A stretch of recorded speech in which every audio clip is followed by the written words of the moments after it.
Sir అయితే Japan prime minister Sanae తకాచి ప్రస్తుతం తీసుకుంటున్న సైనిక నిర్ణయాలు డ్రాగన్ కంట్రీ చైనాకు వణుకు పుట్టిస్తున్నాయని అనిపిస్తోంది. అంటే ఇది భారత్కు చూసుకుంటే మేలు చేసేవిగా మనం చూడాలి. ఎస్ అంటే ఇప్పుడు సనాయ్ తకాచి ఇది లిబరల్ డెమోక్రటిక్ పార్టీ పూర్తి స్థాయి, ఇది it's not a coalition government, సంకీర్ణ ప్రభుత్వం కాదు. కొన్ని దశాబ్దాల తర్వాత పూర్తి స్థాయి గవర్నమెంట్ ఒకటి జపాన్లో ఫామ్ అయింది. కాబట్టి ఇప్పుడు ఆవిడ కాన్స్టిట్యూషన్ జపాన్ రాజ్యాంగాన్ని కూడా జపాన్ పార్లమెంట్లో మార్చే అంత శక్తివంతమైన పొలిటికల్ పార్టీ ఇంతవరకు లేదు. 3-4 దశాబ్దాల నుంచి ఎప్పుడు సంకీర్ణ యుగమే జపాన్లో. కానీ ఈ సనాయ్ తకాచి ఇది మొట్టమొదటి జపాన్లో ఉమెన్ ప్రైమ్ మినిస్టర్ కూడా, అది కూడా మనం మర్చిపోకూడదు. ఇప్పటివరకు జపాన్ ఏంటంటే 2వ ప్రపంచ యుద్ధ కాలంలో అమెరికా తయారు చేసిన రాజ్యాంగం ప్రకారమే జపాన్ నడుస్తుంది. అక్కడ సెల్ఫ్ డిఫెన్స్ ఫోర్స్ అనేది ఒకటి ఉంటుంది, ఆత్మరక్షణ దళాలు అంతే. జపాన్ ఆర్మీ అనేది ఉండదు, జపాన్ నేవీ అనేది ఇక్కడ మనకి పేరు కూడా కనపడదు.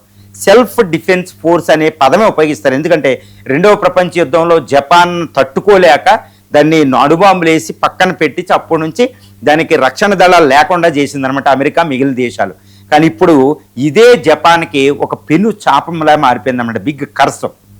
ఎందుకంటే 2వ ప్రపంచ యుద్ధ కాలంతో పోలిస్తే ఇప్పుడు నార్త్ కొరియా బిగ్ థ్రెట్ అయిపోయింది. ఈ డ్రాగన్ చైనా ఎంతో శక్తివంతం అయిపోయింది. ఒకప్పుడు ఈ జపాన్ 1905లో దీన్ని రష్యాని, జార్ చక్రవర్తులు రష్యాని, తర్వాత 1917 2వ ప్రపంచ యుద్ధ కాలంలో జపాన్ రష్యాని రెండింటిని ఓడించేసింది, కొరియాల్ని.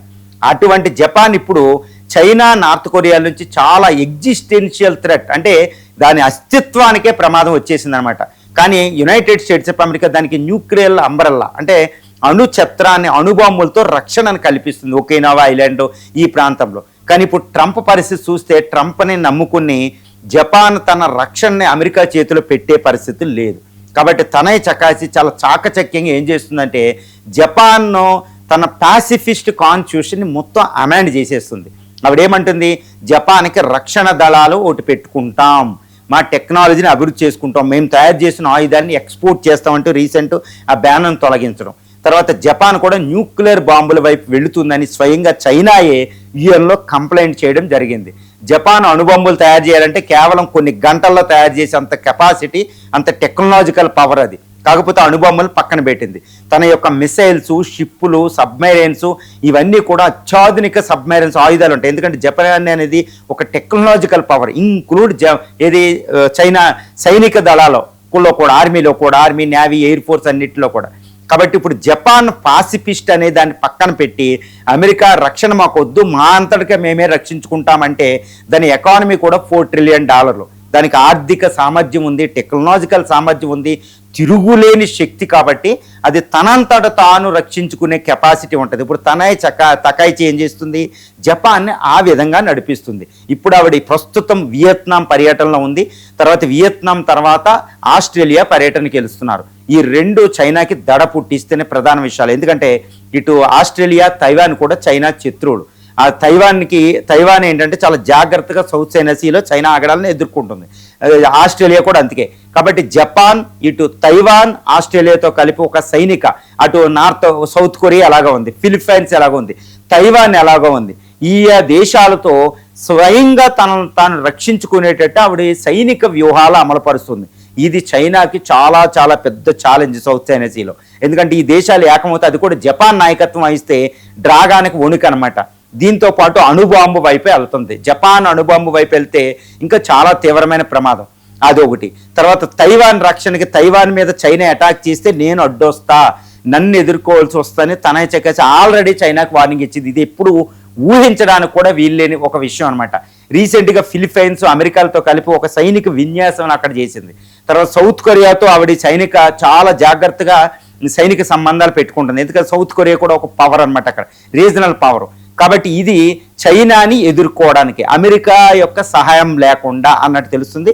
తర్వాత సనాయ్ తకాచి ఈ కొన్ని నెలల్లో భారత్లో పర్యటించబోతున్నారు. అప్పుడు ఏంటంటే భారతదేశంతో ఆస్ట్రేలియా, ఈ జపాన్, అమెరికా కలిపి ఒక రకంగా quad summit, security dialogue summit జరగబోతుంది. అంటే ఇటు భారతదేశం నుంచి ఇండోనేషియా, సౌత్ ఈస్ట్ ఏషియా, తర్వాత పసిఫిక్ ఐలాండ్స్, పసిఫిక్ మహాసముద్రంలో ఉన్న సౌత్ కొరియా, ఫిలిప్పైన్స్, తైవాన్తో ఒక రక్షణ ఛత్రాన్ని ఏర్పాటు చేస్తుంది చైనా చైనాకి ఎగినెస్ట్గా. కాబట్టి ఇవన్నీ ఏకం చేస్తున్న జపాన్ వచ్చిందంటే అది చైనాకు ఒక భయంకరమైన ఒక నైట్ మేర్ అని చెప్పవచ్చు. ఎందుకంటే చైనా భయపడేది ప్రపంచంలో ఒక్క జపాన్కి మాత్రమే. ఎందుకంటే తైవాన్ మొదటి ప్రపంచ యుద్ధానికి ముందు, తర్వాత రెండో ప్రపంచ యుద్ధ సమయంలో మొత్తం మంచూరియా చైనాని జపాన్ ఓడించి కొన్ని దశాబ్దాల పాటు దాన్ని అణగదొక్కేసింది అనమాట. అందుకనే ఎన్నో కోట్ల మంది సైనికులు చనిపోవడం జరిగింది జపాన్కి వ్యతిరేకంగా. కాబట్టి జపాన్ ఒక్కసారి జూలు విధిల్చింది అంటే అది కూడా లేడీ సింగంగా తయారైన తనాచకాచి అది చైనాకి సైకలాజికల్లీ చాలా పెద్ద డేంజర్ అన్నమాట. కాబట్టి డ్రాగాన్ రెచ్చిపోతుంది, డ్రాగాన్ వణికిపోతుంది అని తెలుస్తుంది. మళ్ళీ ఇక్కడ దీనివల్ల అంటే జపాన్ తనంతట తాను ఆధునిక ఆర్మీని నిర్మించగలిగితే అది ఇండియాకి పెద్ద వరం అనమాట. ఎందుకంటే ఇండియా చైనా శత్రుత్వం మనకు తెలుసు. ఇప్పటివరకు ఈ చైనాని ఎదుర్కొనే ఒకే ఒక శక్తి ఇండియా మాత్రమే తూర్పుగోళంలో. ఇంకా ఏ దేశం కూడా చైనాని ఎదుర్కొనే శక్తివంతమైన దేశం కాదు. ఎందుకంటే అసలు సైనికంగా చాలా బలహీనంగా ఉంటాయి. కానీ ఇప్పుడు జపాన్ ఇండియా అంత ఎకానమీ ఉండి జపానే రంగంలో దిగ్గలిగితే ఇంకొక ఇండియా లాగా అక్కడ తయారైనట్టు. అది కూడా ఇండియా ఈ జపాన్ సహకరించుకుంటాయి. ఈ మిగిలిన పవర్స్ అన్ని ఈ రెండిట్లు ఏకం చేయగలిగితే వరల్డ్ పవర్ సహకారం తీసుకుంటాయి. ఈ డెమోక్రటిక్ పవర్స్ ప్రజాస్వామ్య శక్తులు. కాబట్టి కమ్యూనిస్టు చైనాకి వ్యతిరేకంగా ఒక పెద్ద కూటమి ఫామ్ అయిపోయినట్టే. కాబట్టి ఇది చైనా ఆగడాలను పూర్తిగా చెక్ పెట్టేసినట్టు. ఇప్పుడు వరకు మనం ఎలా తట్టుకోవాలనుకుంటున్నాం ఇండియన్ వర్షన్లో. ఇప్పుడు పసిఫిక్ మహాసముద్రంలో కూడా ఒక శక్తివంతమైన దేశం అవతరిస్తే అమెరికాను పక్కన పెడితే ఇక చైనా ఏమీ చేయలేని ఒక పరిస్థితి వస్తుంది. కాబట్టి ఇది ఇండియాకి బిగ్ గిఫ్ట్గా మనం చెప్పొచ్చు. ఇండియా జపాన్ సహకరించుకోవడం కూడా, అది కూడా క్వాడ్లో ఉండడం, ట్రేడ్ డీల్ ఉండడం, ఎకనామిక్ వ్యూహాత్మకమైన సంబంధాలు ఉండడం వల్ల ఇక చైనాని మొత్తం మనం అరికట్టవచ్చు. చైనా కంటైన్మెంట్ పాసిబిలిటీ అవుతుంది అయితే చెప్పొచ్చు. ఇది ఇండియా కూడా చాలా పెద్ద వరంగా చెప్పొచ్చు.